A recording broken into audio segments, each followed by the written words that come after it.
Kampang mayaman ka na bunso.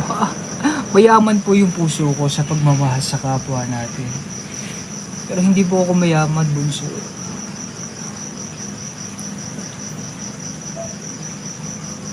Hindi pa po ako mayaman.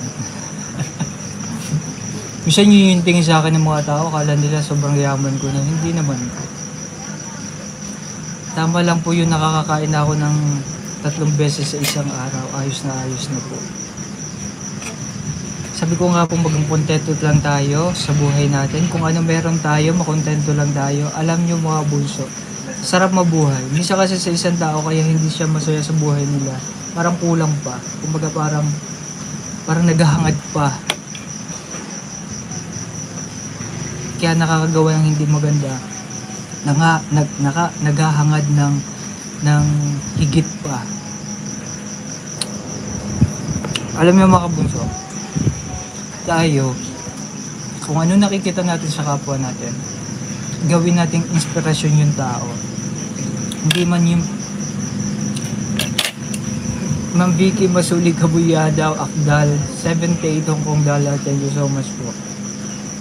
Hindi man tayo yung nakalimutan ko na sabihin ko. Nasaan na tayo bunso?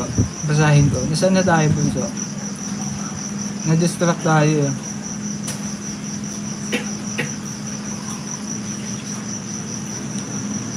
Sana palagi ka na mag-live bunso. Ayun. Maging inspirasyon. Kumbaga kung may hinahangaan tayong tao mga bunso, maging inspirasyon natin sana yung mga tao na yun. Kumbaga hindi man natin gayahin kung ano yung ginagawa niya, bagkus nagiging positibo tayo. Nagiging malawak yung isip natin. Pakita lang natin na totoo tayo na nagmamahal at totoo tayo yung ginagawa natin. Hindi yung para kainggitan, para higitan. Yung tipong tama, makontento lang din tayo sa kung ano meron tayo. At wala naman masama kung mangangarap tayo ng mataas mga kabunso. Libre ang mangarap. Kahit ako nangangarap ako na maging success ng ganito, magkaroon ng sariling ganito. Kaya kung anong gusto natin sa buhay natin, magagawa natin yung mga kabunso. Pag patuloy tayo sa nangangarap, abutin yung goal natin. Kailangan may goal tayo mga kabunso. Kasi gaya ng sinasabi ko, halimbawa ito yung finish line, sinasabi ko mga kabunso. Siguro nasabi ko na to one time. So, ito yung finish line mga kabunso. Tapos ito ka. So syempre, kailangan dire-diretso yan, finish line.